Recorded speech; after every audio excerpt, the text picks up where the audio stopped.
Okay. Court is back in session.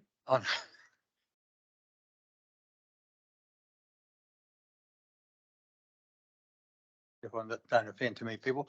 I'd just like to welcome Mr. Strat Peters back into the chamber. Strat and I spent a lot of time in here from 2004 to 2010, and we spent a lot of time previous to that on community boards. I can't say we always met common ground in our discussions, but they were robust to say the least. But welcome, Strat, and you might just enjoy. We just have a listen to a couple of sessions, and if you wander off, that's fine. If you stay longer, we'll think that you're looking for another round and getting some ideas. So welcome, Strat. Okay, 2.1, the Thames Community Board CAPEX Work Program 22-23 and other operational information updates. We have with us today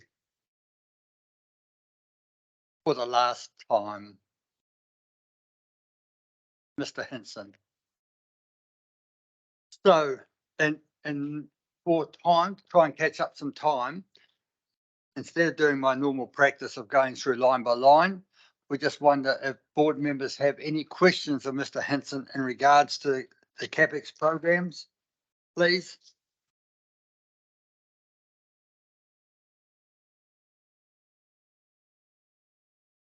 Through the chair. Oh, I just wonder, could just clarify again why we're looking at September and not the current CAPEX work program? Can you just explain what? Because I think this is the new system going forward that you're. So good question through the chair. So it is going to be changed heading forwards. The reason that that it's September in there is because of the reporting deadlines and the financial information. So the financial information is not ready until late in October.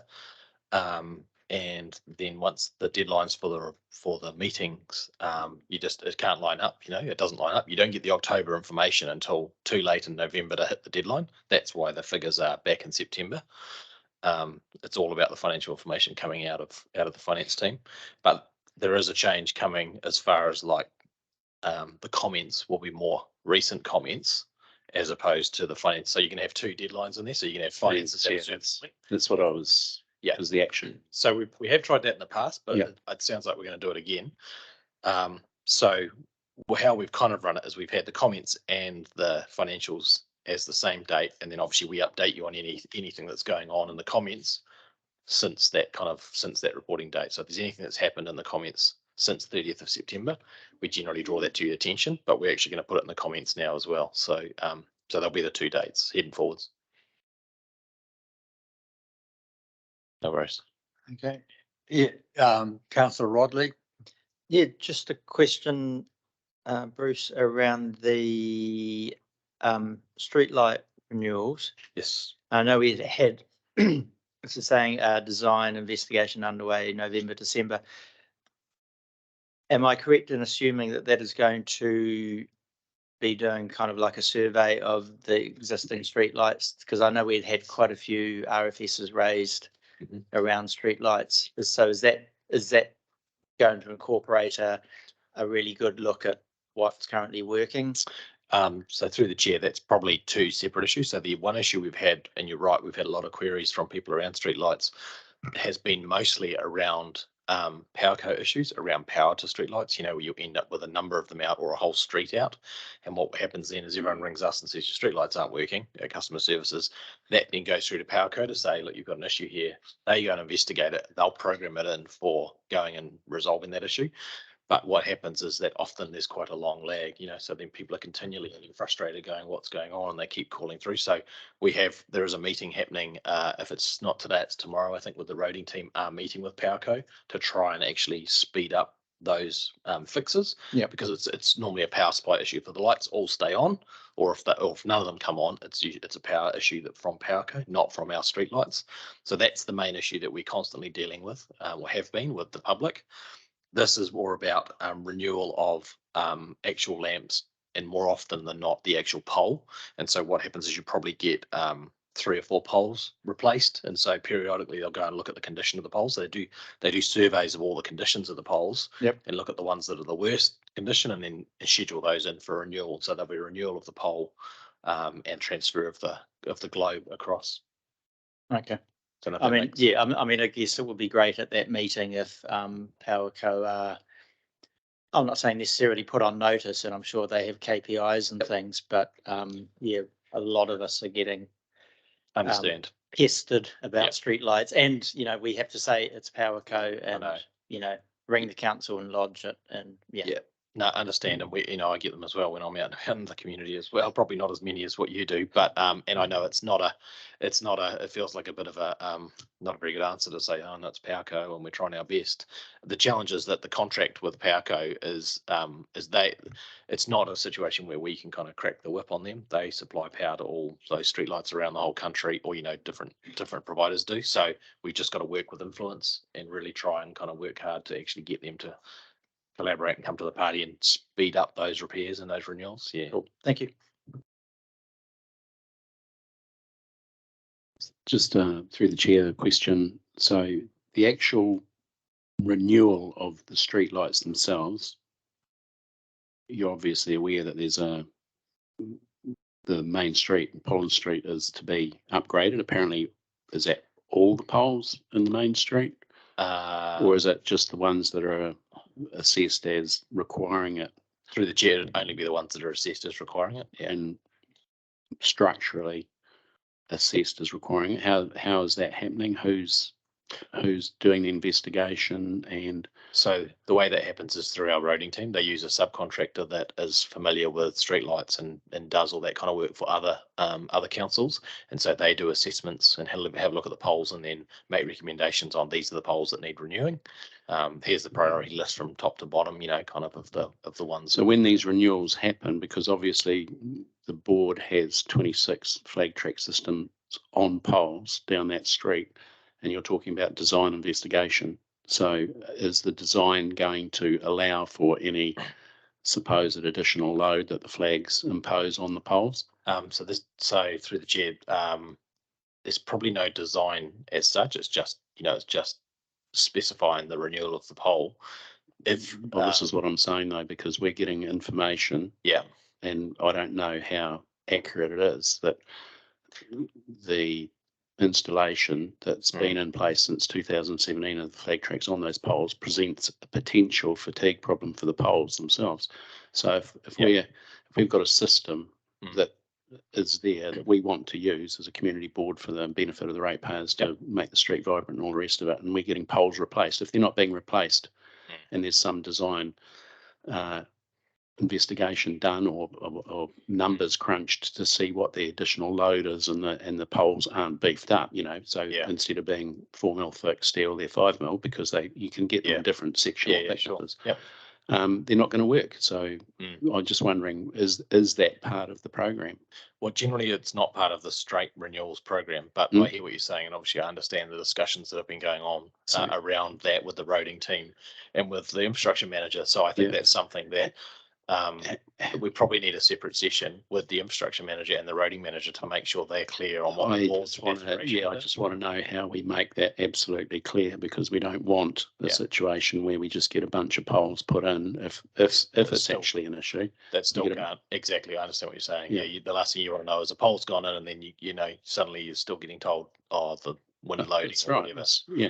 Yep. So I understand. I'll have a chat to Mo about it. I mean, I have chatted to him about it already and made him aware of it. And I know he has done some work with the roading team regarding it, but I don't know where they've got to on that. So I haven't kept up with what's happening, but I'll have another chat to him and make sure he understands and is clear on the board's aspirations around the flag tracks. Yeah. And a supplementary question, if I can, just the asset, the asset register of poles is that sort is,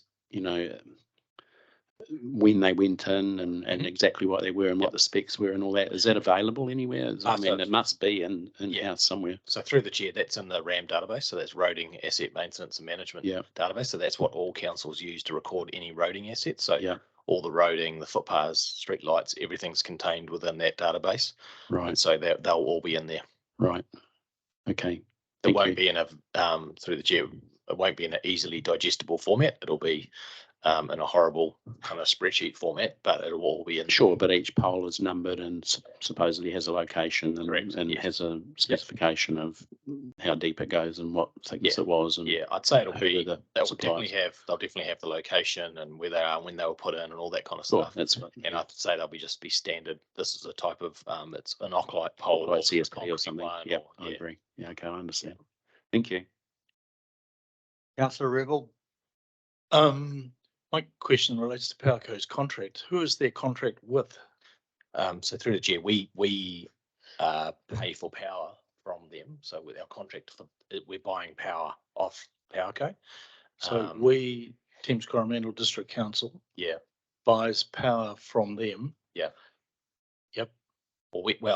So sorry, through the chair, we don't buy power from Powerco. We buy power from probably Genesis or one of the other power suppliers, and Powerco are other lines company, Yep. that obviously deal with that. So it does get a little bit complicated, and it's been a while since I've been in that level of detail around how the contractual arrangements are as far as your retailer who you buy power off versus the lines company that actually supplies the infrastructure. So it is a little bit complicated. Yeah. So I might not know. So we don't have any direct commercial relationship with Powerco.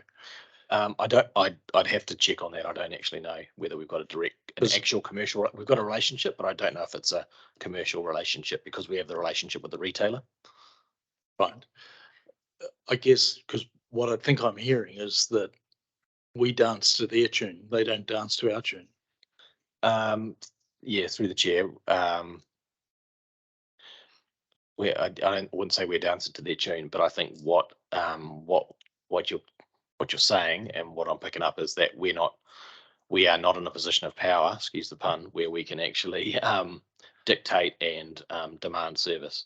Yeah, or apply pressure on them in any way to say, hey, look, you really got to do this street or because it's where the board chair lives or something like that. For whatever reason. Yeah. To exert not necessarily pressure, but hey, this is the way we want it done. This is what the priority is. Yeah. We don't have a mechanism for that.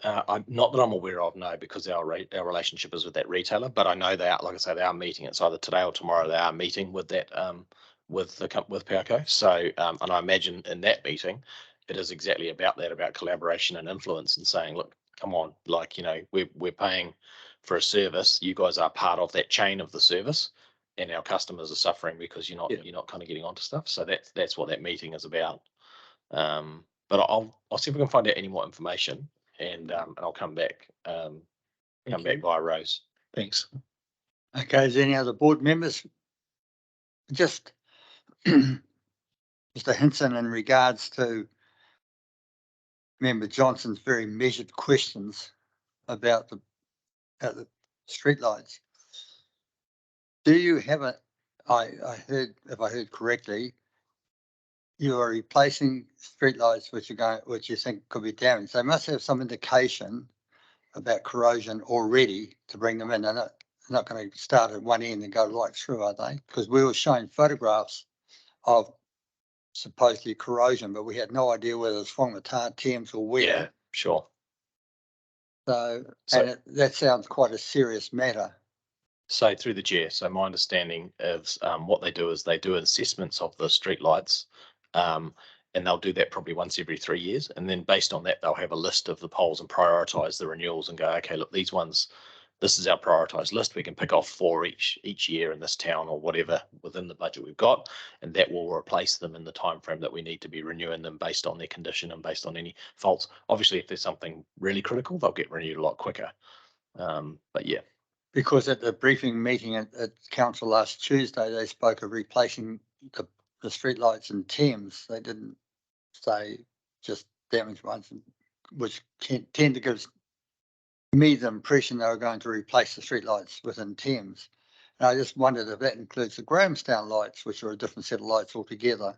And if that is the case, and they are proposing to change the streetlights in Thames, will this board have any opportunity? This is probably well, outside you'll be going out the door and saying, thank God I'm going. But is this, is there an opportunity for this board to discuss the style of lighting that's going in? So through the chair, I would say yes, it's a locally funded activity. The community board and the board area funds the street lights. So certain communities around the peninsula do like to have a different style of light. Often you will end up in that situation where you end up paying more because you want that different style of light. But I don't see that as an issue. Yeah. That's the exact thing that happened in Grahamstown. We paid an additional $40,000 to Thames Electric Power Board with an underground Holland Street. But it's, we already got the reputation here on the radio being a Grinch town and not being able to have Christmas flags up. So I'm just hoping we might be able to find a way around that. Councillor Rodley. Moving from street lights to stormwater. I just want to check on the Thames Albert Street stormwater improvement. Under the comments, it says CCTV survey of Cochrane and Albert Streets.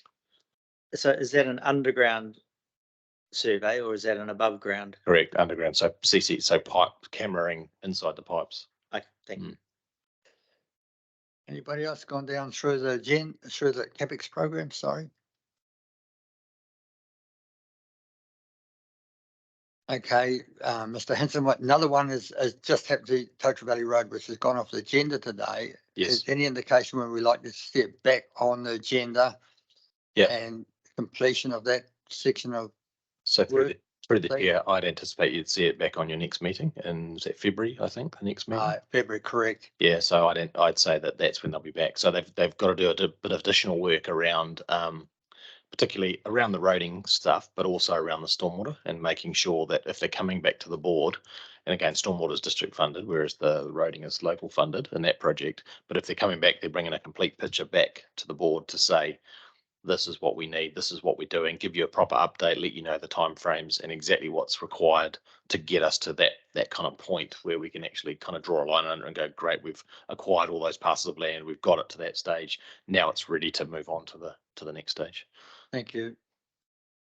Okay, CAPEX report. Please.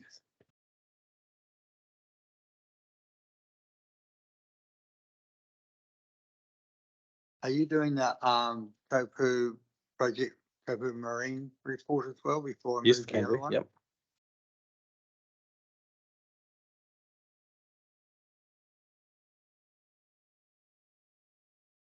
So, well, just before you going to do Kopu? Yes. Yes. Okay, sorry. So somebody care to move the Thames Community Board receive the CAPEX work program? You going to do that, include that in there? Oh, there you are. Save my voice. Okay. Kopu? Take it as read? Yeah, we'll take it as read. Absolutely. Anybody got any questions regarding Kopu about the orange spot halfway down the page or something like that, maybe? No? Orange spot halfway down the page. Issues identified, plan and process to address. No, okay. Right, so that's the easy one. Okay. Yeah, we'll do the preceding report first now, thank you. Yep. So go back to that motion we had. If you just want to remain here for a moment, Mr. Henson.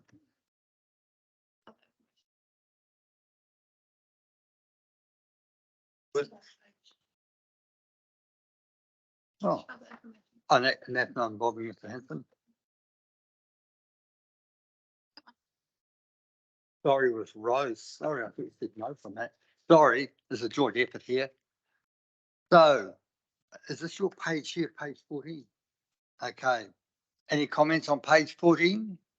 Oh no, go back over the page on page 13. Sub-regional aquatic. Okay. Do you want to make any comments at all? Nobody wish to ask any questions regarding that? Do you want to comment about that? So when's the next meeting?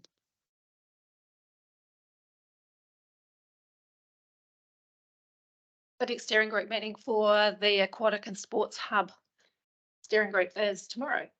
And when are you reporting back to the board? In February. We've also got a stakeholder meeting scheduled for the 12th of December for the sports groups. Then, okay, So that the reports will come on the 21st of February agenda. right. Okay, with regards to installation of two sculptures, any comments? We might have to, Interwoven was installed on Friday, the 24th of November. okay. Anything else? Any questions, anybody on those items there? Yeah, I'll just make one comment about the interwoven. There was some quite a bit of comment on various social media and Facebook, Thames related Facebook pages. The vast majority of it was overwhelmingly positive, and I know at least a couple of elected members chose to put some comments in there correcting some elements of what people were saying. So yeah, but overwhelmingly positive, and yeah, fantastic to see it. I think Councillor Sinclair and I saw it as we were coming back from Whitianga that the day it was put in. I think that was the day it was put in, wasn't it? And Chair Catherine was there with his two dogs looking at it. So great to see it after such an amount of effort and work that Rob and the TPAT people put into it. Yes, thank you for that, Councillor Rodney. I must publicly acknowledge the work that member Rob Johnson has done, and that it's just amazing, from hand digging the foundations out to supervising the placement of it. And when you saw those three metal brackets in there, you thought, yeah, that's right. Are you going to get that to sit on those? And he did, which is amazing. And he repaired a little piece of timber that fell out, which somebody commented about or was knocked out. It's actually an incredible piece of artwork. It really does stand out, and it's something which is going to capture the imagination of people coming to this town forever. It's well done, and well done to EPAT, as they call themselves, Thames Public Art Trust. Amazing bit of work. Okay, nothing else, Roslyn, for you? Do you think I should have a third attempt at this motion? Could I? No. Would it be appropriate for us as a community board to formally acknowledge the work that the Thames Public Art Trust have done with Interwoven? I was going to hold back until the miners thing. They've got two parts to it. So both those sculptures were accepted at our first meeting last year, a year ago. So gestation period to take the year from the point that we said yes, we'd accept them, and the council. And it's been work that Public Art Trusts have been doing on these for longer than that. And oh, absolutely. In fact, that started, if you go back and look at the video, it started back in 2020, in March 2020, the work on that thing, and doesn't take into account that Rob Johnson drove all the way to Kaitaia to get the timber and a trailer and things like that and bring it back. Incredible amount of work went into it. And I mean, you're always going to get the negative Nellies who are going to complain about it, but reality, when you look at it, it's a real benefit to this town. It's a real structure which we can be very proud of. Absolutely agree, and I wouldn't see any issue with acknowledging Interwoven to the Thames Public Art Trust, and then when Miners Gates go up, we've got a second opportunity to acknowledge. Well, I just thinking that we could do the morning tea on when the Miners Gates go up. Have a decent morning tea. No, yeah, absolutely. If you want to move a motion that acknowledges the Thames Public Trust Art Trust. Okay, so formally, whatever that motion looks like, I would like to move that. I'll second that for you. Otherwise, you just publicly thank the board members we already have and ask them to pass it on to Thames Public Art Trust. I think it would. I think it's something formal to the Public Art Trust. Okay. I mean, I'm the member. I'm sure will communicate our. Are you thinking of in a way of a letter? Sorry. Yes. Yeah. Okay. So the Thames Community Board. Staff write a letter of thanks. Thank the Thames Public Art Trust for the magnificent interwoven sculpture at Totara. No, we got Councillor Sinclair is going to add to it. I'm just going to say that if Peter moves it, I'm happy to second it. Okay. Did you get something down?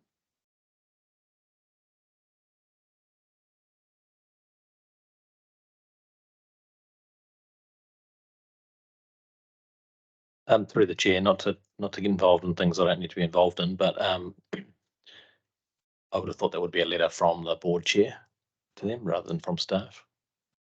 Oh, yeah, it will be. The board chair's a bit particular about writing letters. Staff can draft a letter for the board chair's perusal and review and confirmation as appropriate, but yeah, just thinking in the resolution to make sure it's from the board chair, not from staff. Yeah, I think Councillor Rebel is having a slight thing because he has asked for another letter to be written on another matter, and I haven't done so yet. Yeah, no, it will be from the board chair. Carries so much more weight from the board chair. Thank you. Yes, Member Rakwa. Through the chair, I just want to add into that beautiful sculpture we have. Its location is pretty ideal, right on the corner. If you're in the far end and by the winery, drive from the winery, coming into town, you will see from that far. It's just beautiful. You can see it from the, oh yeah. Yes, because I live there and drive every day. Yeah. Another thing I can see, there's symbol of unity when all different colors together. Just like our local community had the whole sort of the different people. When they bind together, it comes out like a solid one piece. Thank you. Thank you for commenting. No, so what did we end up in the way of a motion, please?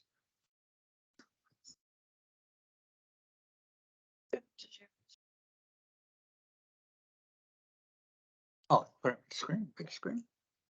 Read it.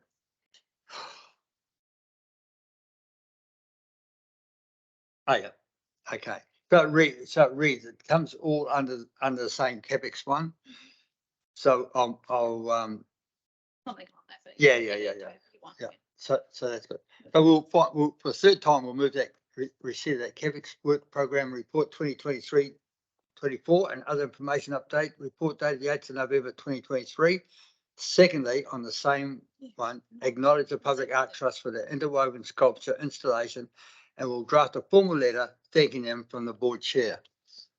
Do we have a mover for that, please? Moved by Councillor Rebel, seconded by Councillor Sinclair. Is there any comments regarding that? There being none, propose to put the motion. All those in favour, please say aye. Those against, declared carried.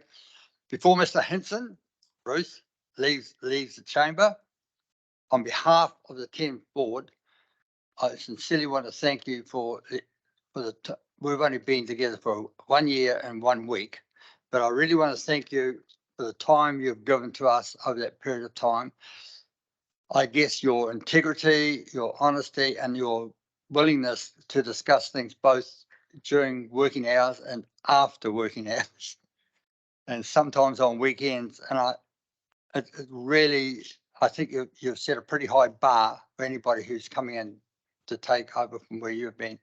And I know the board is really grateful for the work you've done for us to date and the information you give us back, and both within the meeting and outside the meeting.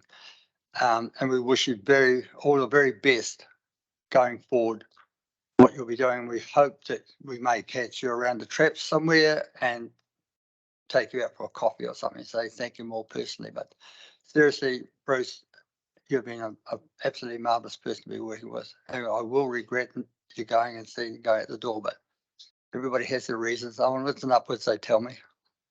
But thank you so much. Thank you very much, board chair, and thank you to all board members. Yeah, I totally enjoyed all the interactions we have and enjoyed the different roles that we play, elected and staff. And so thank you a lot for all the interactions. So yeah, it's been really good. So, and thank you very much for such kind words. No, thank you. And if you're having to talk to Mo, Christmas days would be great, please, as an outward present. All right. Thank you so much. And when you come down here, I'll shake your hand rather than me walk down.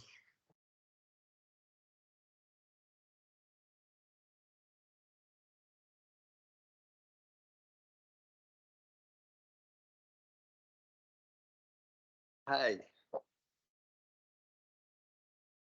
Oh. He said he asked for excuse, and there you go, yeah. So he's got it timed out. Board member Mackenzie is watching that.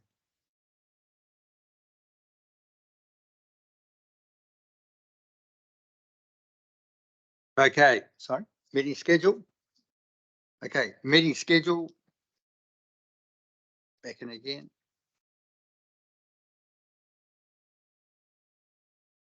Schedule. You all seen the meeting schedule? Anybody got any holidays in during those times? No. Cut the mouth. When you get closer to the time, you'll make your announcement and ask for leave of absence or forgiveness, either one. Right, you're happy with that? So just, if I may. Oh, sorry. Through the chair. Can I just check with with members that have got children and family commitments and things that they're happy with them? I've got children, I'm happy. Thank you, Martin. I actually really do appreciate that the meeting schedules for the holidays seem to be quite empty, and I will have to put my apologies in for the 17th of July community board meeting, because that is in the holidays and it's actually my child's birthday. So I'm not going to come to a meeting on his birthday because I'll be taking him and doing something fun. I'll tell you closer to the time so you don't have to remember. Bring your child in here just for a morning tea, and then I don't think that's fun on your birthday. Sorry, Adrian, when you're 11. No, see where mum goes all the time.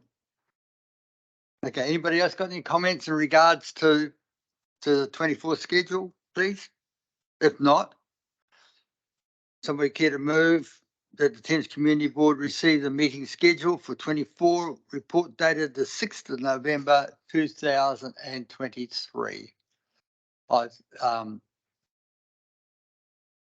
Councillor Rebel, and I was looking across at where were you pointing? Yeah. I was going to go board member Mackenzie on this side. There being no further discussion, I propose to put the motion. All those in favour, please say aye. Those against, declare carried. So, meeting schedule over the page. We're now at the 4.1 on your agenda.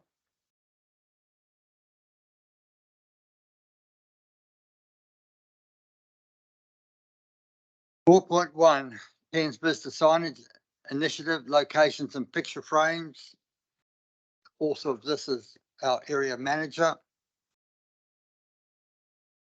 The purpose of the report is to approve business signage on council land and approve a business picture frame at Waiumu. Is any, do you want to? Yeah, morning members. This is item 4.1, and there is some signage proposed.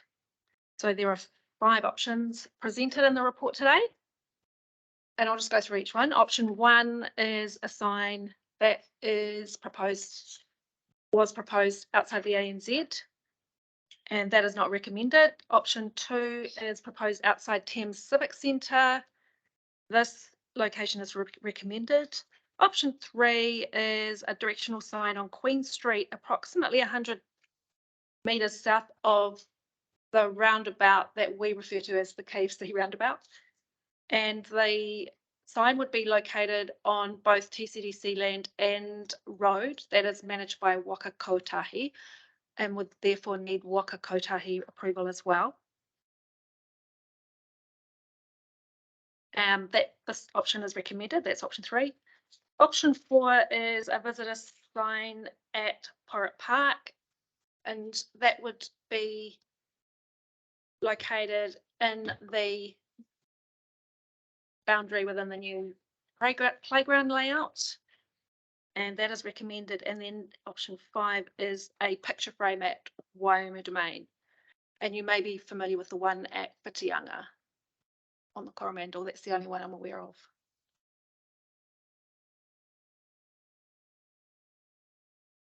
I believe there's one at the Pepe Reserve in Tyra as well. Pepe Reserve, okay.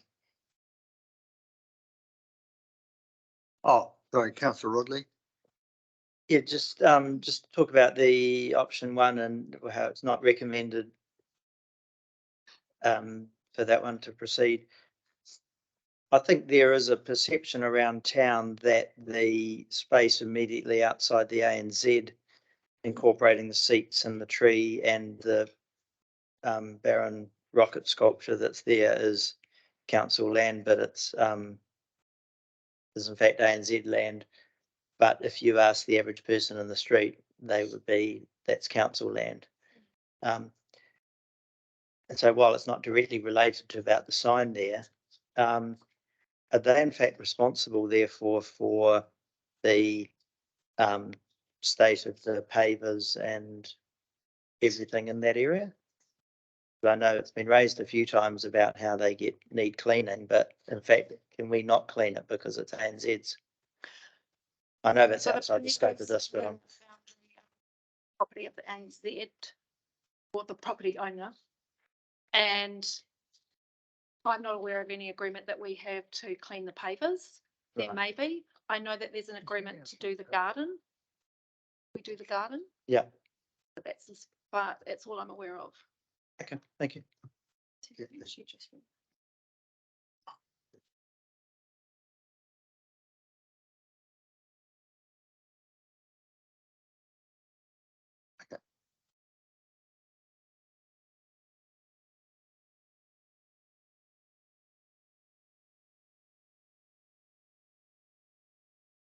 Any more questions? Oh, sorry, councillor Rebel.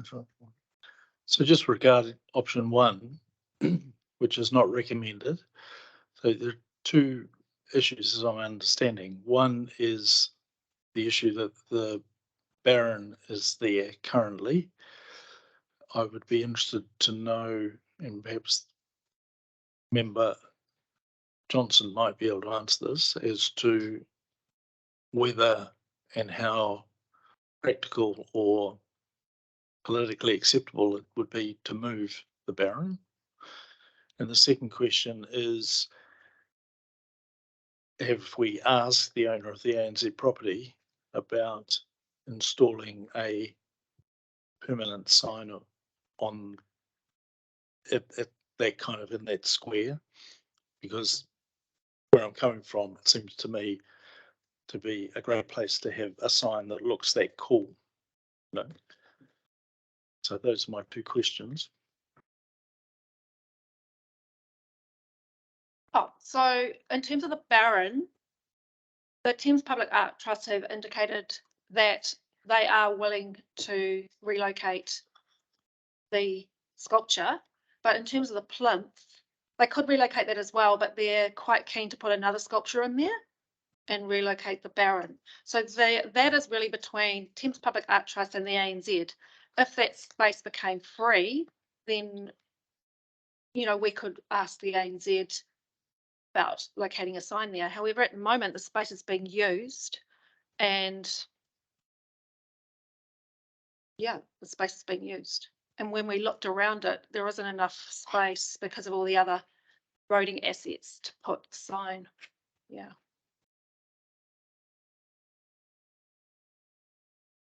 What is the second part, second question? Well,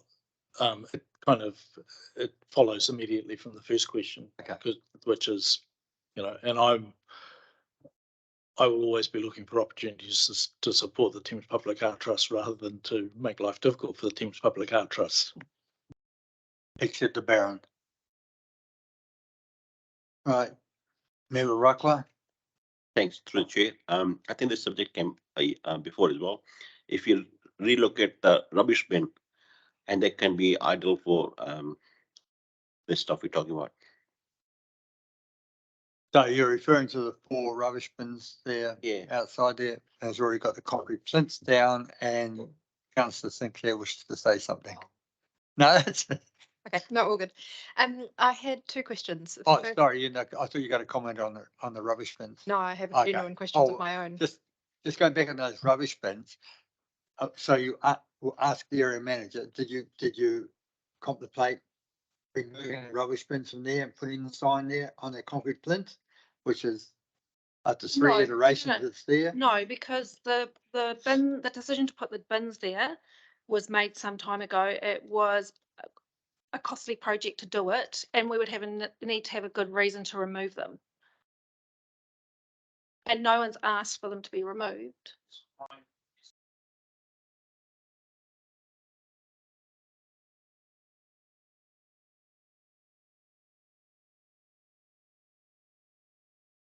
So somebody made a decision to locate the recycling bins there, and they're there. Like, you know, what we're trying to do is provide visitor signage in a timely manner.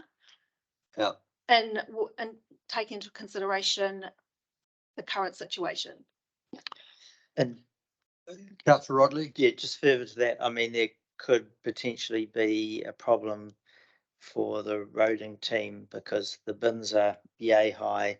These signs are going to be considerably higher, so it could be considered a hindrance for traffic and that. Yeah, and I think also with these, you know, I think there's going to be things on both sides of the sign, so you don't really want people almost having to step out onto the street to look at the second sign. That, I mean, that would be my thoughts on it. Councillor Sinclair? Two questions. The first one being about the branding on them. On the bottom of page 22, it says images will reflect the branding work that has been undertaken. And so I'm just wondering where we're up to with that, because the images do have a particular brand on them, and is that what we can expect, or has that conversation moved on? And then the second question for consideration is primarily around option 2. As one of the disadvantages is potentially affecting events in the Civic Square, like Anzac Day. Yeah. And given that there are an increasing number of people going to the Anzac ceremonies, and that is at that point where this is proposed to standing room only, I just wondered if there were any mitigations, or whether we'd ask the RSA if they had a view on that. So yes, so we have flagged that potential matter for the one day in the year. We weren't aware of any other public events that it would affect. One idea is to move the seating so that people who are seated, and normally it's adjacent to where Destination Holy Angels offices, and in that vicinity we could move it more towards the doorway or the entranceway to the Civic Centre. But yes, it is. We're just acknowledging that the sign is quite tall, as you can see in the image, and that there is the potential. The angle that it's on would we think would minimise the view, you know, the blocking of the view. No, that's good to hear. Did you have a comment about the branding? The branding, when this was prepared, the branding hadn't been quite finalised, especially the fonts. Yep. So our next steering group meeting is on Friday, where we will get an update on the font side of it. So it will look like the Thames, the name Thames will be on it, but not that font. That's just an example. Good. So what is the process for then being able to bring that back to the community board? Because I'm aware that we don't have a meeting until after these are proposed to go in. So in terms of the branding, how are we as a board being informed and asked our opinion about that? So you've got 2 members on the steering group, and so the members could circulate the, you know, the final design to you if you'd like that. Yes, please.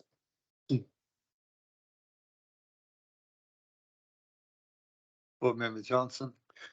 Just with regard to the option 2, I think there's a very simple design solution for it, and that is to make the sign movable by incorporating a hold down bracket at the bottom, you know, into the design. This is at a concept stage.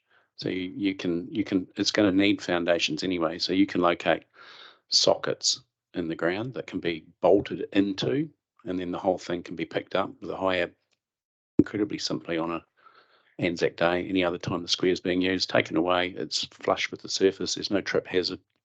Fine. I think that disadvantage can be taken completely away by making it, by designing it out. Yeah, so we did, just through the chair, we did consider that idea, but because the structure is proposed to be railway sleepers, we weren't sure how practical it was. But I mean, if you think that we could do that, then that's certainly something we'd look at. I'm happy to leave it with you at an operational level, but it sounds from what you've said that it is a small consideration for a very, one day of the year. So I did just want to raise it, but I feel pretty confident. Okay. Councillor Rodley. Yeah, and I think, I mean, looking at that sort of position, I think that angle to block the ceremony, which takes place pretty much over by the front door of the Civic Centre itself, and the vast majority of people, so you have the parade people lining up where the bus stop is, and then usually members of the public are in behind that, sort of between the Civic Centre and the insurance building. And yeah, the numbers have been increasing over the last few years, but yeah, I think people would, if they were standing being blocked like that, there's certainly plenty of room for them to move slightly west to get out of the way of that. And I also just, second point, just about the steering group. Am I right in thinking is that because it's operational, there's not, and the steering group has been charged with working through the various things, that it's not it doesn't need to come back to the community board to say, hey, this is exactly what the sign's going to look like. This is the font, this is the rest of it, because it's now operational. Is that? This is the concept. Yeah. And so the steering group will look at it, the design, and we need to make sure that we've got a lot of different parties. Yep. So we need to trust the process that, we've got representatives from different groups, and that the final design will be agreed on. Yeah. And I mean, if you want to see it, Sorry, Martin and Holly can email you what we're at with it. Sorry, but we say agreed on, but that's agreed on by the steering group, not the community board, and not council. No, right. Steering group. Yeah. Quite interesting, isn't it? The power that we go to the steering group to approve of that, because this is quite far reaching going forward for Thames. It's pretty well, simple. I don't even know. It's sorry, simple. I don't even know that it's approval, because community board has said, hey, we want some signs and things up.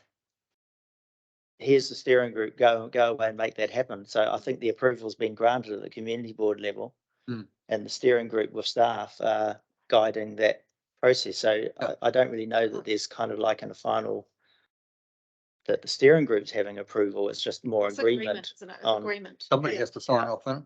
Yeah. Well, the property. Sorry. So John Muston is the activity manager, and so to date he's happy with the concept of it. And you had originally the steering group had a slogan: Thames was the most interesting town in the peninsula or something. Is that little saying not going direct and no, I can't comment on that at the moment. Right. Because that Probably was an not. opportunity to Could push it as much as you can. So any further questions or comments regarding those 1, 2, 3, 4, 5?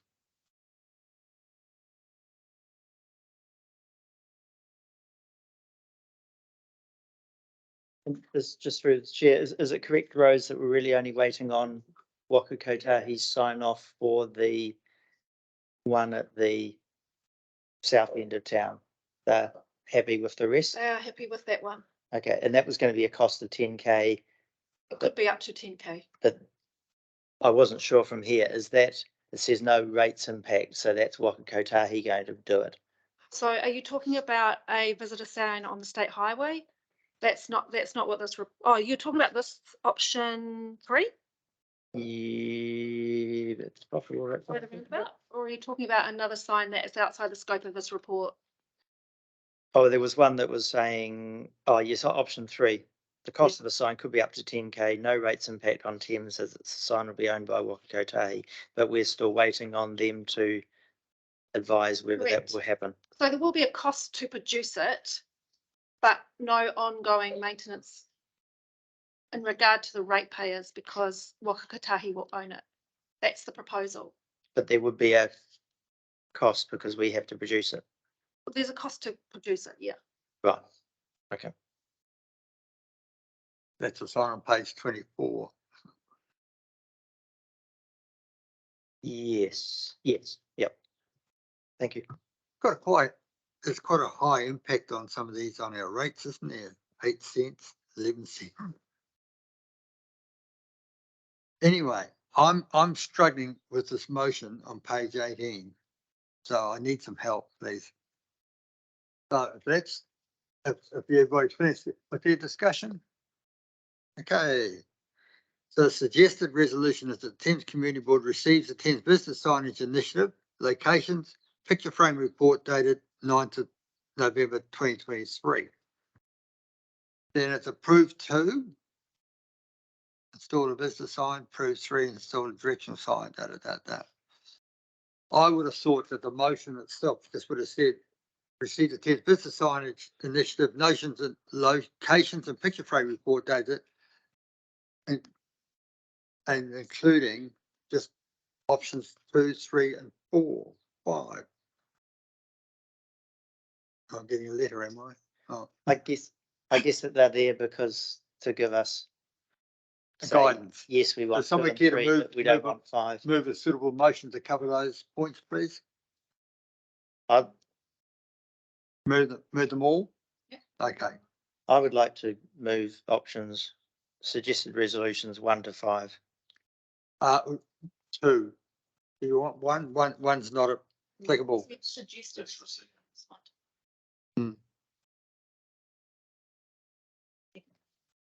Okay. I just want to vote and move on. Sorry. I think Councillor Rodley is moving the resolution as it's written. In each 1, 2, 3, 4, 5, the whole lot. He's moving that. I would be really happy to second that. I've got that. Okay, so he's moved it. That's a massive thing. Can't we just reduce it down to they are 2, 3, 4, and 5 are the actual ones. We're not that they're the numbered signs. But ideally, through the chair, ideally they stand alone. Right. Yeah, that's why they've got the pictures in there. Okay. Moved by Councillor Rodley, seconded by Councillor Rebel. Councillor, did you second it? You realise that you had to make up some of the shortfall in the payments? No. Okay.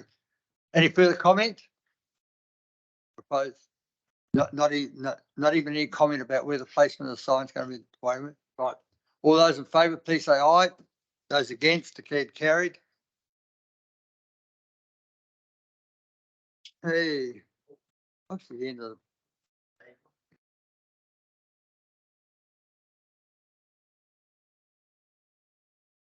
This has been an amazing step forward in 18 months of Brent being in town and from the road closure through to now with additional money. It's just incredible how fast we're moving on branding Thames.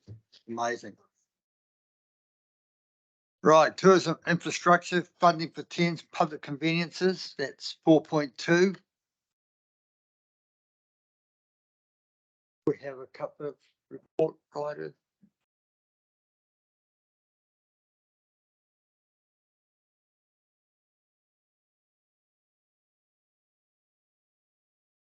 None of them look like Derek Thompson.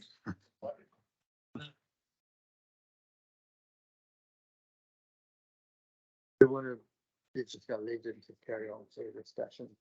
Talk about what they propose, or are we going to ask them questions in regards to what they want to do, or This report is about the plant, I think, from MB. Yeah.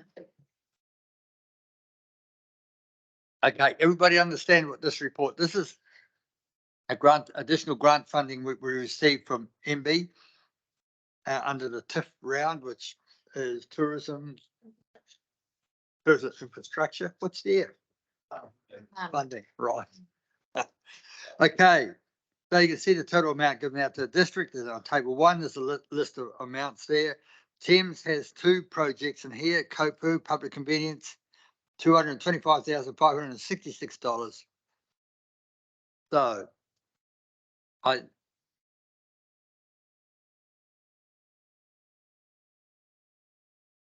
wonder if there's any discussion about that.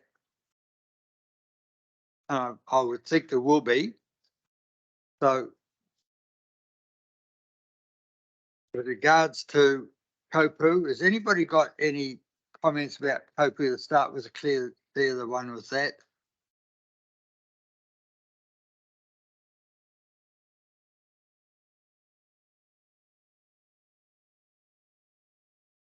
If you look at just So through the chair, and our staff might be able to help me with this one. When the TIF thing first came out, was it always, I thought it was like a 50-50 thing, or has it got the option to actually be able to fund the whole lot? Does it depend on criteria? So through the chair, originally, previously, like years ago when it first came out, it was usually 50-50. Things have kind of changed and moved. And so different arrangements are kind of in place now around what they fund and what they won't fund. So Rose looks like she's busting to say something, so I'll stop talking. Just to add to that, one of the criteria was partner funding, and it has dropped a little bit from 50%. It's now 33 or 34%, 33%. So our application for the Tourism Infrastructure Fund in 2023 meant that we had to have partner funding of 33% across the district. Remember, it was a district application. So this report is only mentioning, well, it mentions all of them, but the focus is on the Waikawa toilet. So if, for instance, a project costs 100,000, we went to the TIF people. Are you saying that we'd have to contribute the 30? What happened was we had funds budgeted for toilets across the district, and overall we met that criteria with our funds budgeted across the district. So you're saying I think we're a little bit off track because we had to have some skin in the game. We did. Okay, absolutely, cool. We did. So just relate to that. With the Kopu one, there is already other funding that council is providing towards the toilets at Kopu. So you're asking me? Yeah. What? So the way it was framed to MB was that we have these toilet projects. There are 7 of them, and we have this amount of money in our budgets. Yep. And it met their criteria. Yep. But it was spread. The idea is, it could be spread across all of them. Yeah. So for Kopu, there wasn't anything budgeted for that toilet. As part of the Kopu Business and Marine Precinct project, originally there was a toilet back in 2019 on the project plan, on the concept plan, but it was taken out for budget reasons, and so this toilet was not budgeted. Okay, I guess what I'm trying to understand, bouncing off Martin's question, is why at Waikawa Bay is it a $600,000 project and there's $300,000 of TIF funding and 300,000 more needs to be found, versus Kopu where 225,000 and that funds the whole thing. The application to MB was illustrated that there was budget for a toilet at Waikawa, but the council has removed it from the budget, from the final budget. So there were toilets budgeted across the district, as I mentioned, like for example in Tairua, the budget was not removed, so they still have their budget. Whereas for Waikawa, the council removed the budget that was there. Does that answer your question?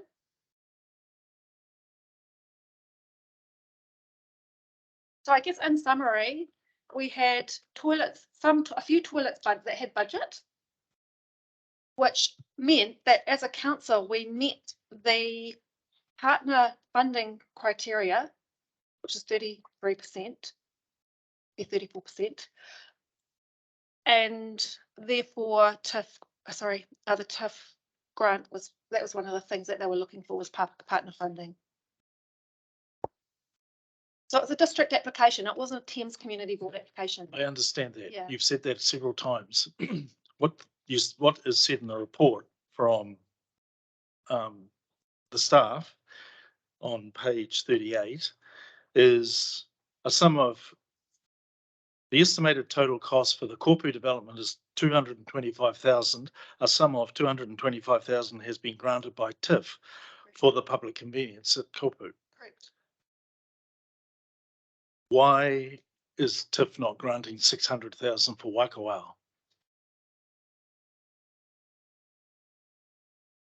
So the application, I think you'd need to look at back to the application to see why. Yeah. Right, Councillor I Sinclair. can sit down with you and go show you. Well, I've got a bigger question, and that why is why is a single vault $300,000 toilet okay for Kopu, but we need a $600,000 toilet up at Waikowao?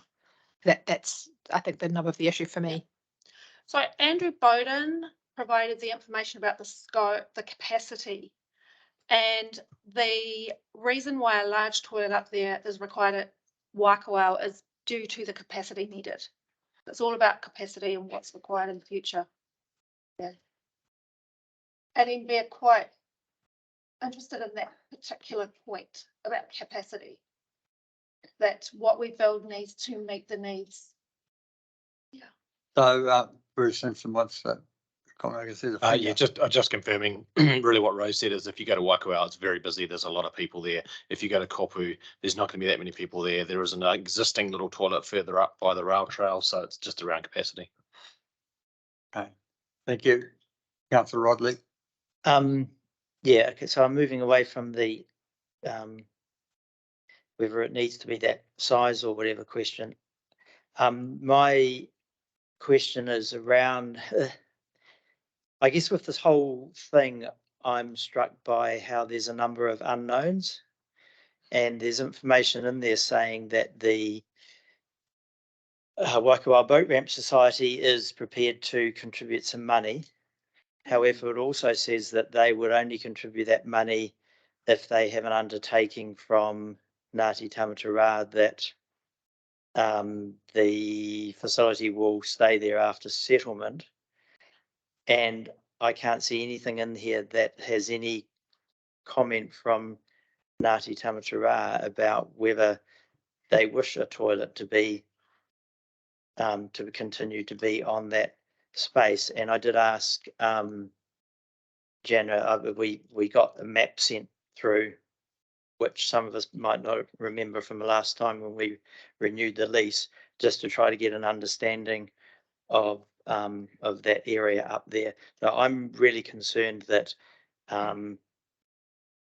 this is very much seems to me we're not really sure where we might get some money from, and this would be an out of cycle budget request of 300,000 if we're unsuccessful in getting funding from the Boat Ramp Society. And I'm very aware of all the long-term plan and other stuff that we've been doing in the last 6 months, that out of cycle budget requests are going to be hugely unpopular with the process of trying to get a budget together for the long-term and annual plan. I think I would really struggle trying to defend why we're asking for a $300,000 out of cycle budget request for this facility.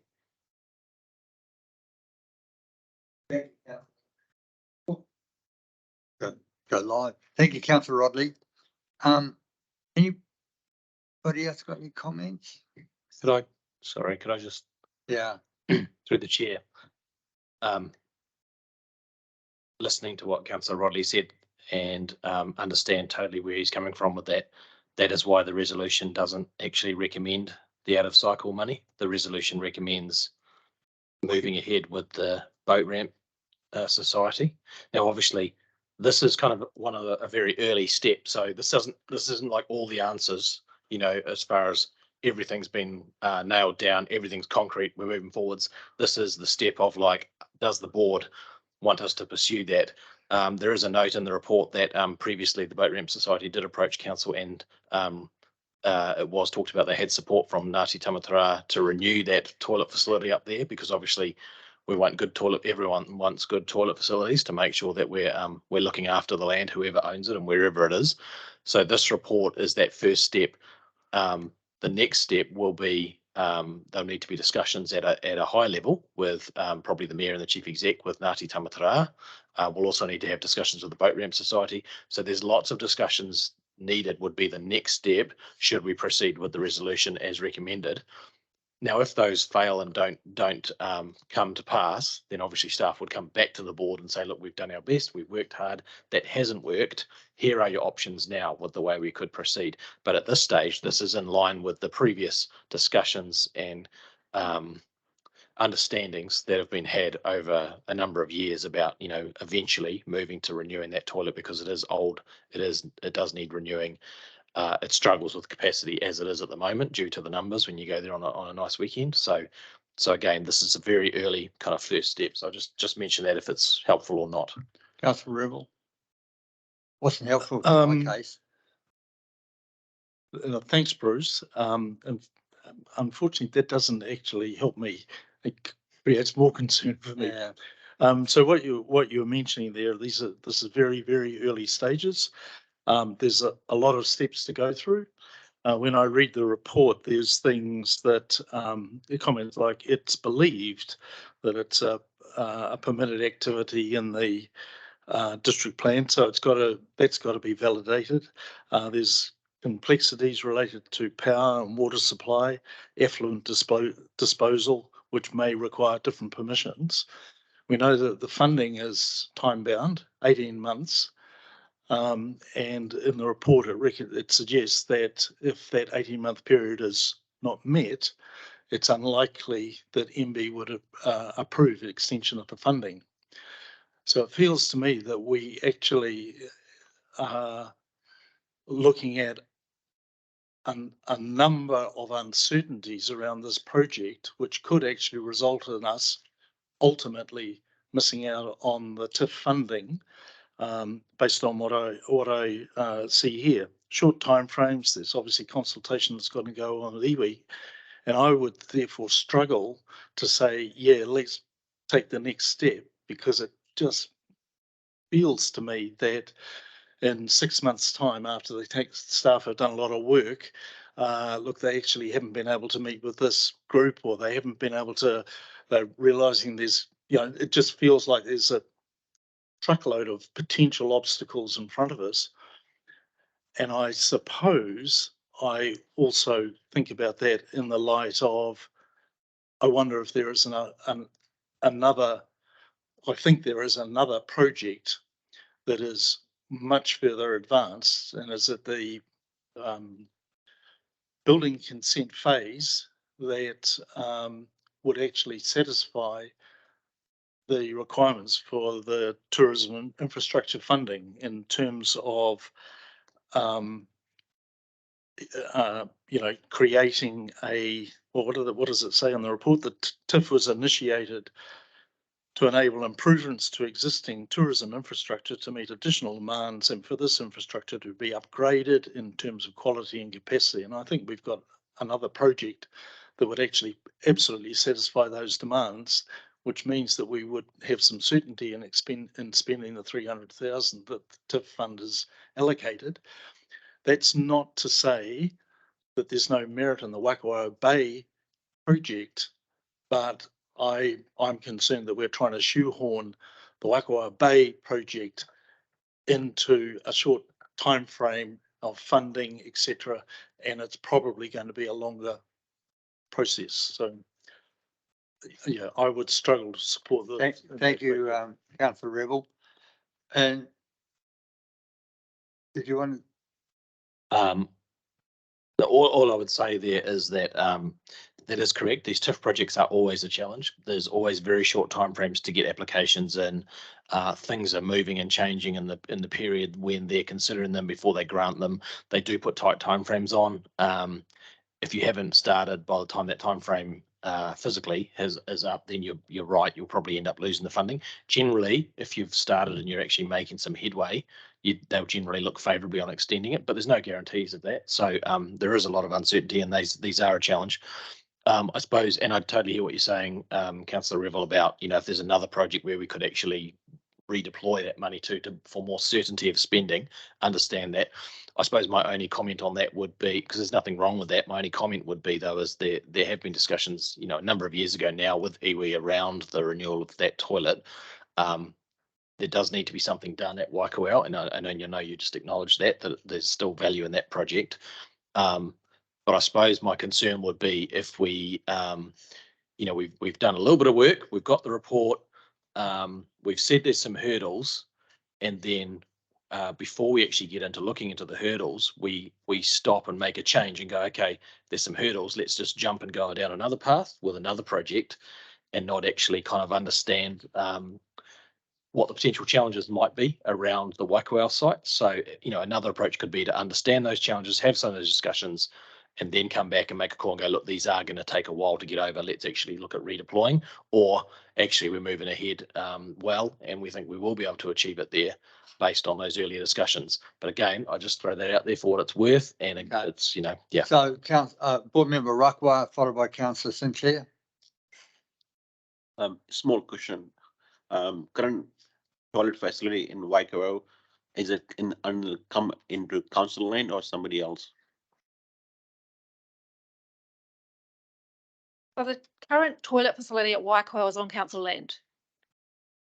And then we'll go back to the iwi later That on. is correct. It's under the treaty settlement for Ngāti Tamatara. If we want to spend that much money, it's good to we have facility located into council land in the future. That's I was suggesting. Ngāti Tamatara have been pretty clear to date in the discussions that it's not their preference that a new toilet would be built on the land that is going to be transferred and via the treaty settlement. Okay. You know, permanent structure. That's not their preference. Councillor But this Sinclair. report is not about the location. Councillor Sinclair. So it sounds like we don't have all the answers today. However, if we chose to, as Peter, I think you're sort of suggesting, to allocate this money to a completely different project, I guess the reality is, and it's what I'm asking you, is there's no budget in the LTP to build something else at Waikowau. So this is almost not our last chance, but, you know, presumably this is the best chance to upgrade those facilities which need upgrading. Yeah, I believe it is at this stage. You know, to full disclosure, I can't recall off the top of my head what is in the draft long-term plan budgets for renewals heading forwards. There could be something in there further out. I just can't recall. Apologies. Yeah. There's like 500 lines, I Yeah. forgive you. But the other thing I guess I'm really aware of is that there's no public toilet, but excluding Waikowau, there's no public toilet between Waiumu and Coromandel Town. Yeah, so that's a rather large stretch of coast. Yeah, Tapu and Coromandel. Is there one in Tapu? Oh, my apologies. So there's nothing between Tapu and Coromandel except for this toilet. Correct. Thank you, Councillor Sinclair. This council took out the toilets at Timata and the toilets at Tipu, not this council. Previous councils took out the toilets at Timata and Tipuru because on the side of the road, and they were certainly not they were not in a good condition, and there was a problem with seepage from the toilets. But Councillor Rodley. No. Okay. I have some real issues over this. I seriously do. I struggle with this. In fact, I even asked it could be not on the agenda to some extent. It's a complex situation where we've got Ngāti Tamatara who are about to, through treaty settlement, receive that land back there. And they've indicated, as area manager said, they don't want the toilets on their property. And that's fine. and I don't blame him for that, and the toilets have to come down. Where I find it difficult is that the Waikowhai Boat Ramp Society has not come to the party straight away and said, look, we'll fund this. So they put a condition on it, says, unless we get additional access or long-term access to the boat ramp, we're not interested. So, and there's every chance they may or may not get long-term access.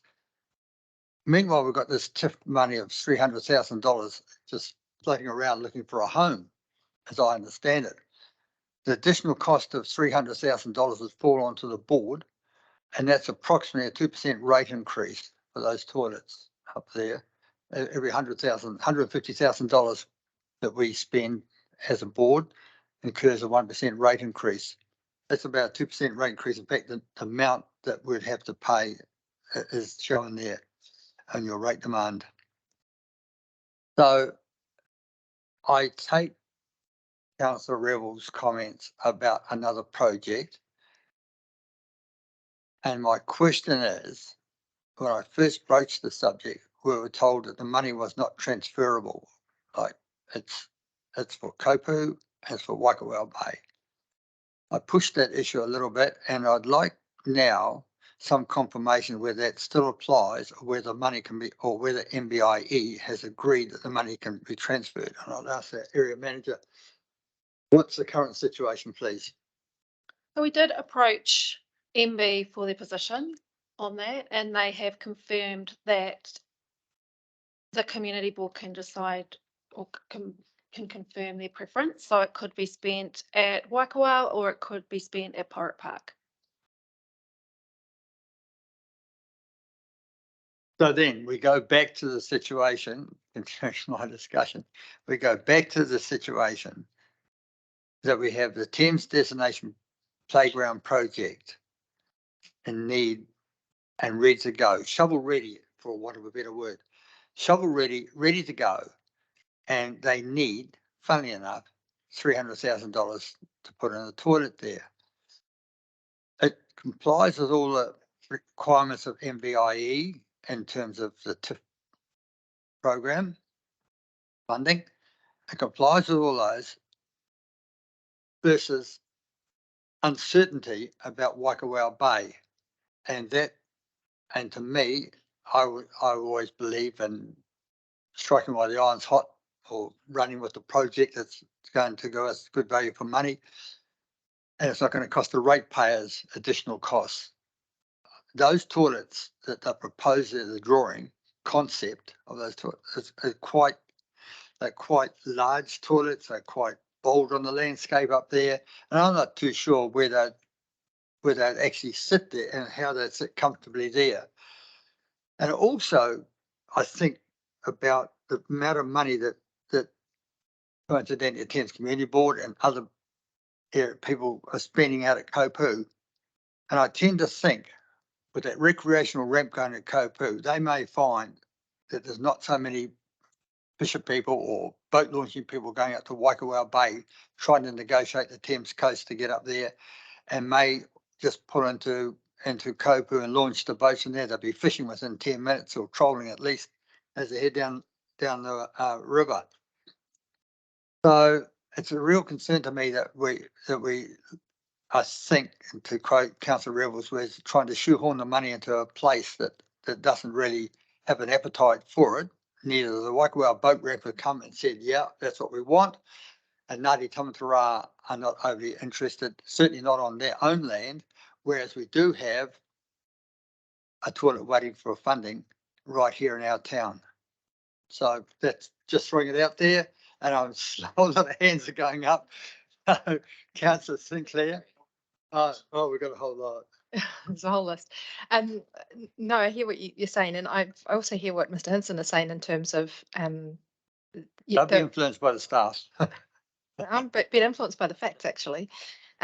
So option 2 is beginning that investigation, and it may well turn out that the Boat Ramp Society will come back and say that that's not agreeable, or things will fall over with Ngāti Tamatara.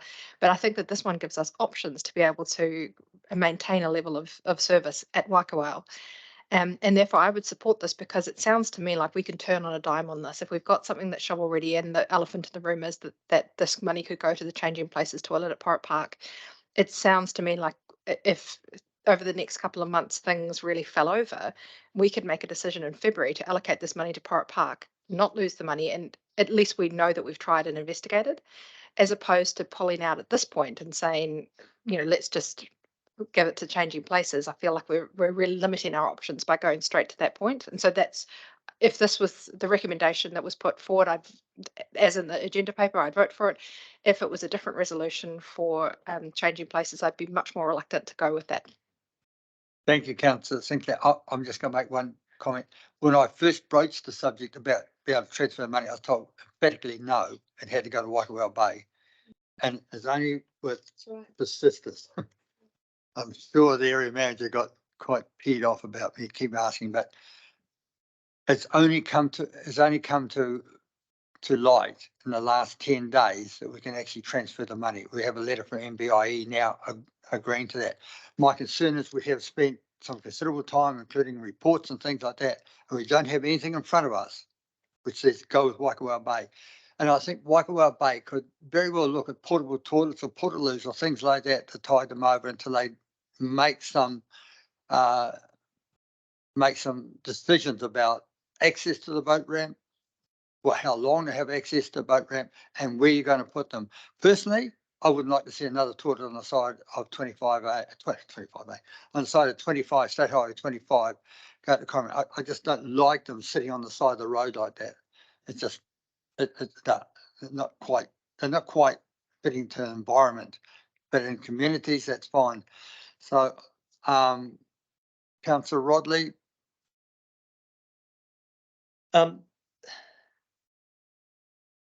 So how much sense does it make for us to approve that, to do option 2, saying the shortfall to be funded by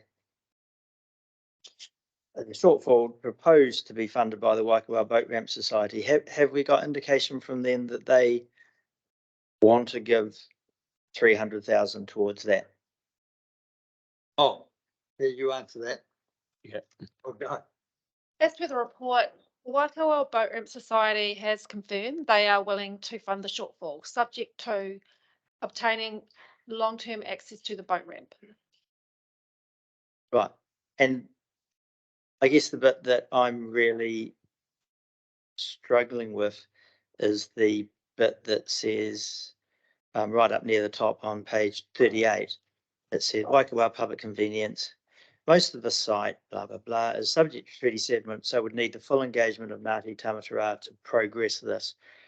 I don't feel I can vote for this because I don't feel, I can't see anywhere in here where there is the full engagement of Ngāti Tamatara to progress this. I understand that, we're saying, right, boat ramp people can go ahead, the thing can go ahead if they fund it, the shortfall, but there's nothing in this report saying, subject to Ngāti Tamatara,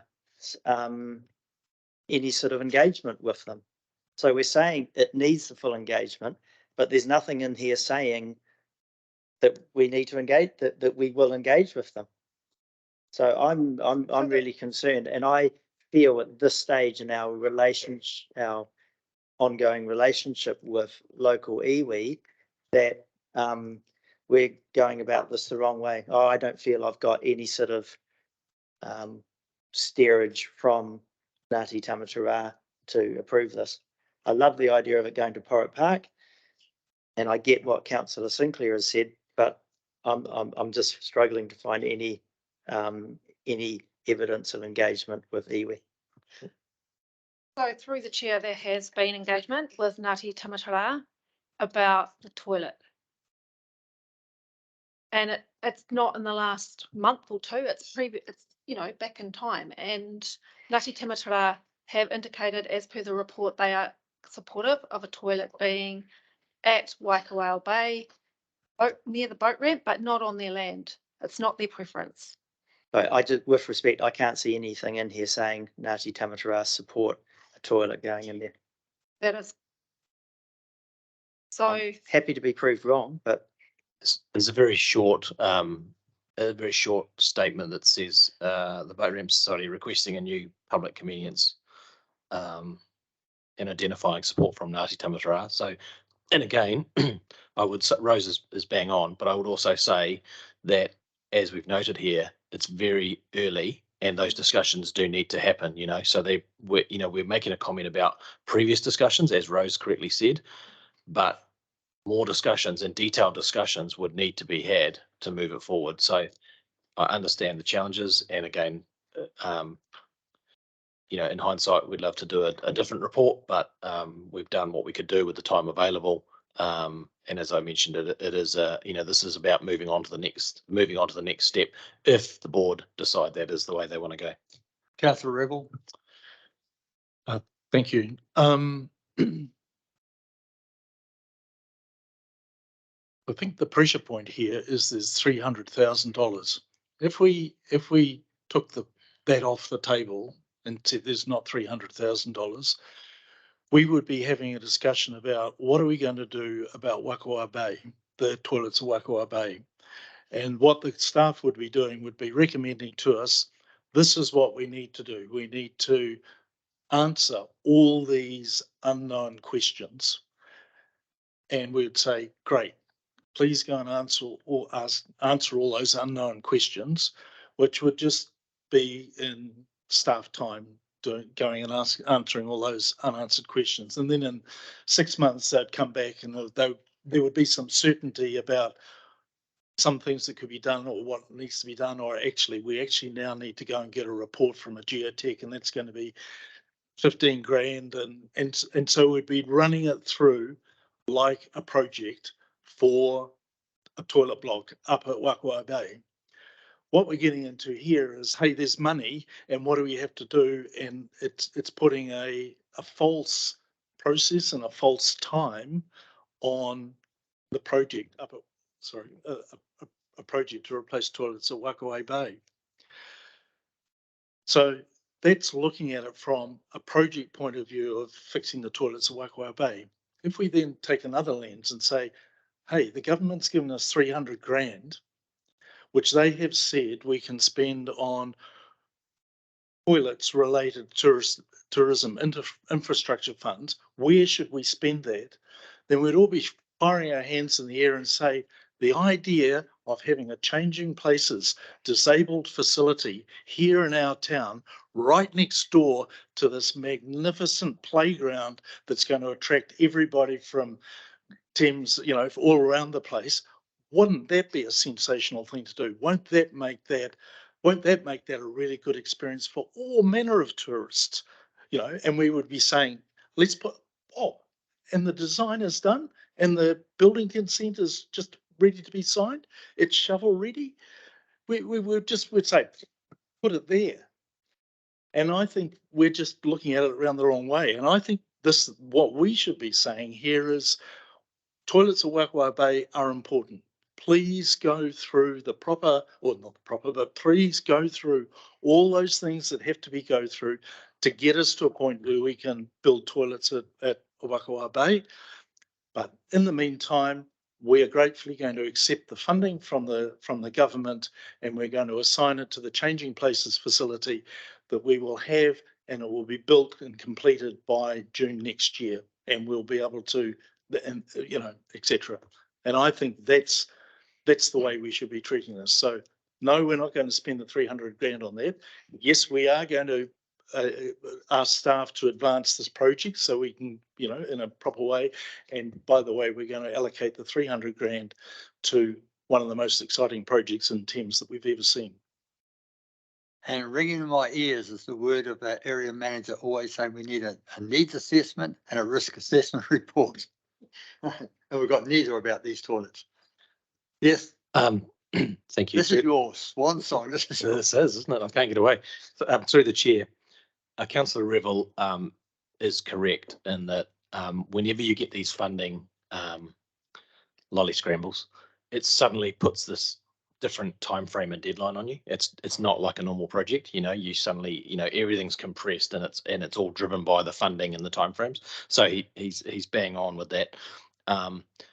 And I wouldn't dare step into the realm of governance and decision making. I'm just a humble public servant providing some advice.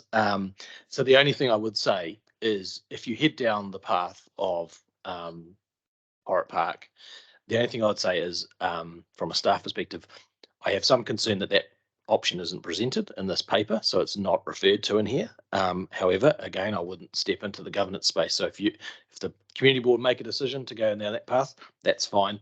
The only other thing I would suggest, and I think Councillor Revel kind of anticipated this in his comments about Waikowao, is obviously if you are going to divert that money to keep that moving and make sure that we're having conversations and discussions with Ngāti Tamatara and the Boat Ramp Society regarding why we're now potentially not going to do that one straight away. So, and I think, like I say, Councillor Revel mentioned to keep moving on that. So I think that's promising because we've applied for this, and now if we suddenly divert, we need to make sure that we don't just drop everything on that and throw everything onto Porritt Park. So I think you'd need to keep some discussions going in that space. So yeah, so that would be the only other things I'd add. Thank you for that. I'm just going to ask the area managers because she's given me a little note, and I think Rosalind, that you can tell the people about that, and this may ease the situation somewhat, because I too agree that we've got to do something, but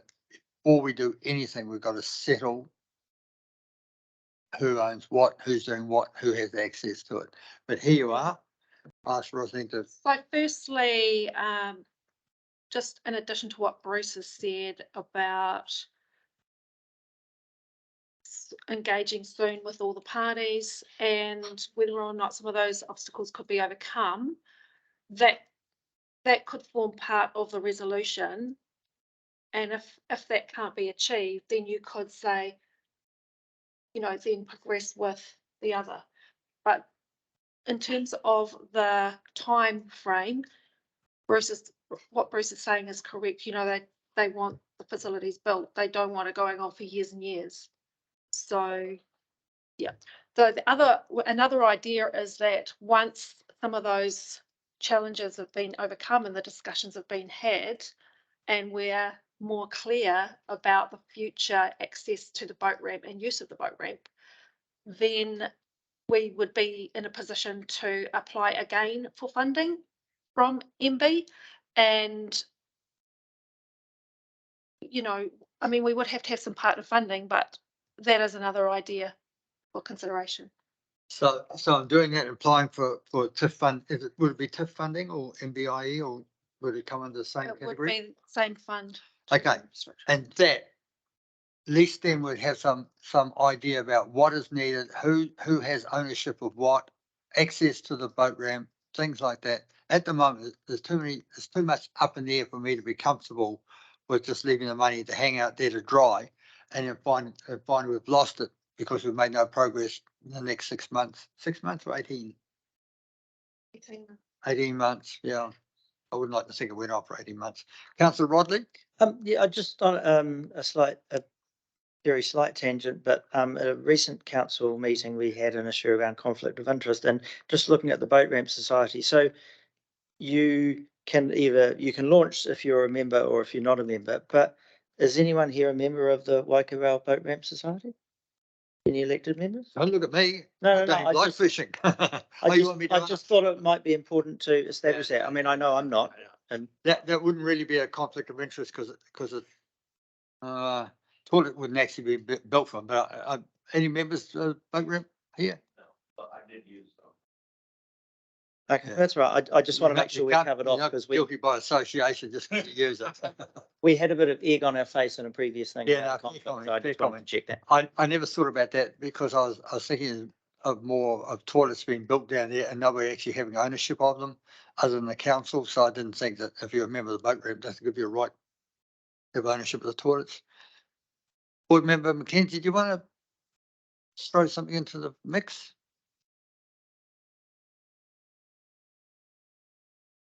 I just want to say that I agree with what Peter was saying before. I think it just seems to be something staring right at us at the face, like, you know, we've got a toilet that we need to have in Thames, especially by that playground, so it just makes sense to go down that path. So that's what I agree with. Thank you. Well spoken. Just if I may ask Mr. Hinson on that, I just thought you mentioning the fact about Pirate Park here today.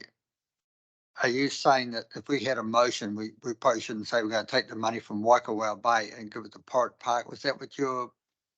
So it was, through the chair, it was really just that we haven't covered anything on Pirate Park in here, and so Right. the board is making a decision based on other conversations that you've mentioned, board chair. It was just a mention. That was it, really. Okay. So just before you speak, Councillor Rebel, right behind is a motion that's just popped up on the board. I think it came from from an AI, artificial intelligence system. So can I think that's what I was going to say, that if we were, at the end of the day, I think the decision rests with council. If we were making a recommendation to council, then wouldn't that mean that a paper would then go to council supporting or explaining this recommendation? Read the. No? It's via the Thames Community Board minutes. So the minutes get adopted. The minutes get received by the council. And from there, they take out our But recommend to the council that the Ministry of Business there. Oh, sorry. Do you want to read it? Is council just trying to clarify what Peter was saying? Is he saying that could potentially be an opportunity for a small report to be produced that can say, here's a recommendation from the community board, and in the meantime, between the community board meeting and the council meeting, here's a small report that staff have done that would. Everyone's shaking their heads. Okay. Yeah. I'm just going to read out because I've just been asked to read this out. So glasses. Okay. So skip down the part there. 2, recommends the council that the Ministry for Business Innovation and Employment's Tourism Infrastructure Fund, otherwise known as TIF, grant $300,000 be redistributed to the Pirate Park Playground project to contribute towards the construction of Changing Places toilet, and request staff to further investigate construction of new public conveniences at Waikowhai Boat Ramp and apply for future funding for the project by the Tourism Infrastructure Fund, TIF. Which I think just about covers most comments made around this table. Yeah. Yes. Is it supporting that? So through the Good. chair, I think if we could separate the two ideas, and that would be, just to make sure that they stand alone. Okay. And one other idea, one other suggestion is where we've got redistributed. I think so, yeah. We use the word Reallocate or redirected. Oh, redirect, yeah. That's an easy change to make. The first 3 letters are there. Be directed. yeah, just directed. Don't talk about Directed, just yeah. directed. But can you all read that? Yeah, it can make it a little bit bigger if you wish. If you'd like me to read it, I can see it. I don't know if I can try to trust Your you. eyes already have been proven to be inadequate. To be suspect. My eyes. My eyes. I don't know if I can trust you. You've declared your hand. No, is it as big as it goes? Okay. Is it redirected? Council. Be directed, I think they want. The allocated, 300,000 Brain allocated trust is working. after 300,000. No. Where it says grant of 300,000, that was allocated to Waikowhai. Okay. Be redirected. That covers the MBIE. Waikowhai.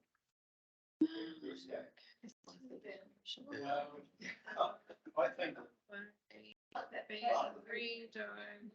Waikowhai Bay Boat Ramp, I think we should say, because Waikowhai Bay. Oh, Thames Coast. We redirect to the Pirate Park playground to contribute to the cost, construction cost of. You gotta say it. Yes. NBI. Yeah, yeah. Chief Executive, direct staff.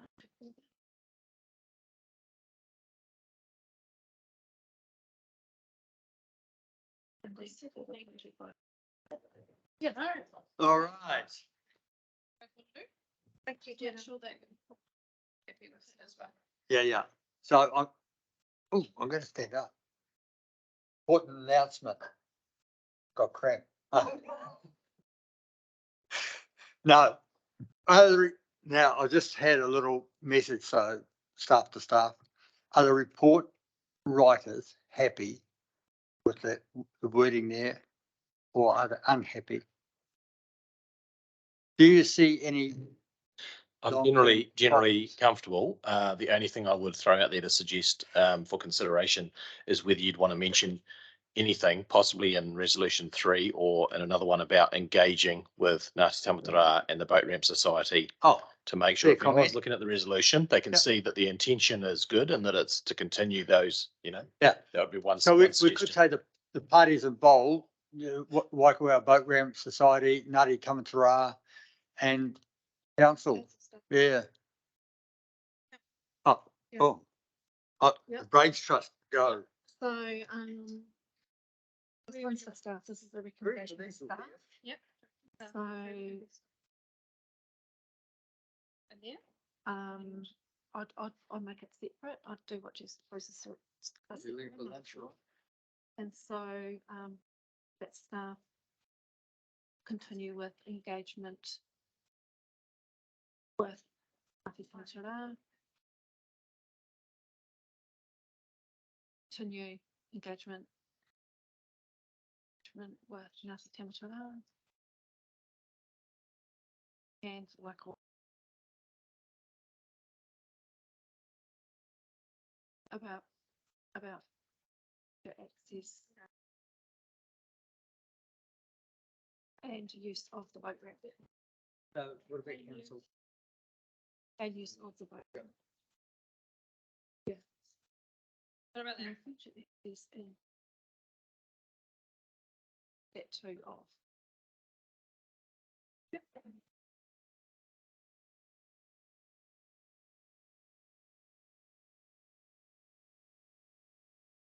That sounds good.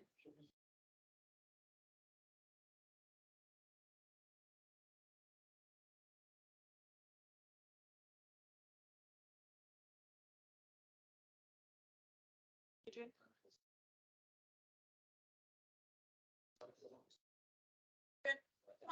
There we go. Get this moving. Time for lunch. Okay, call this meeting back to order.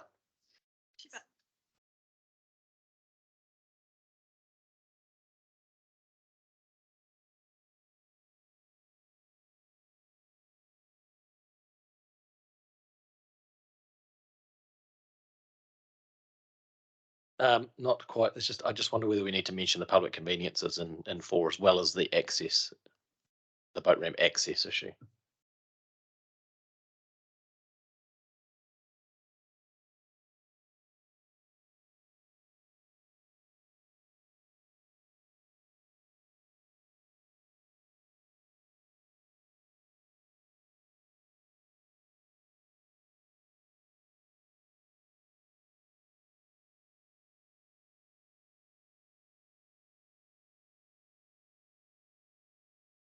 I'm happy with that.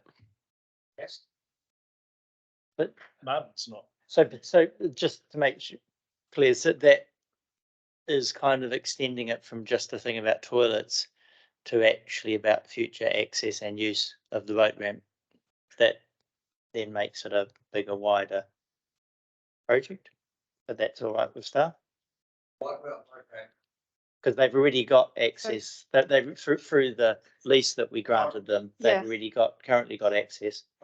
So the purpose of the public conveniences is to serve use of the boat ramp. So they're an ancillary facility to support the boat ramp. It's a package, kind of goes I together. think you could do it either way, but I don't think it's wrong the way it's done. I think Rose is right. You know, they two go together. So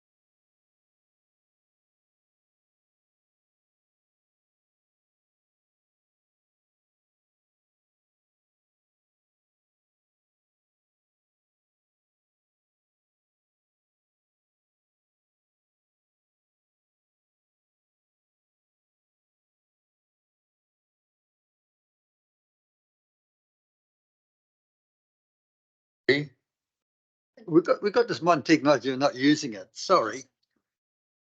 Oh yeah, I'm just telling you what the title is. So on the screen, anybody can't see it? So that's moved by Board Member Rakwa. Do we have a seconder, please? Councillor Revel. Any further discussion? If there's not a proposed to put the motion. No further discussion. All those in favour, please say aye. Those against, Yep. declared carried. No, against, like my. Oh, sorry, too quick. You were very Sorry, quick. I was quick, sorry. Thank you. Please note my negative reaction. Yeah, okay, you can. Please note, Councillor Sinclair. You don't have to give a reason why, it's just the fact that you voted against it. Okay, it's still carried.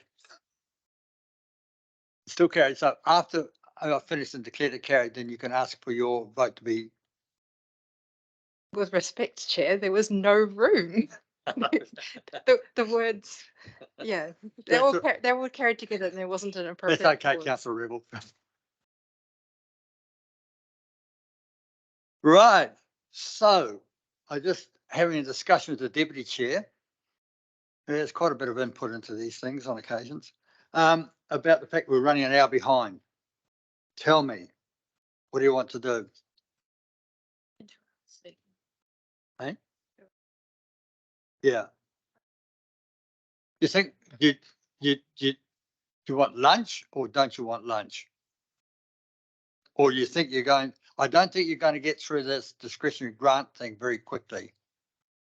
I would very much appreciate a break, whether it's a shorter break with some food. I think so. Toilet stop and back in 20 minutes or something. Our sugar levels are dropping. Just through the chair. All right, then so your point, I you need declare, to oh, break. sorry. You need to break after every 2 Yeah, hours. yeah. Standing orders. Okay, so we adjourn the meeting at, I can't quite read it, 13:05, is it? 13:07, and we'll reconvene back here at 13:35. Half an hour long enough? Okay. Yes. All right, team. Thank you for your forbearance. Well done on that. Thank you, report writers. Appreciate you coming in and talking to us.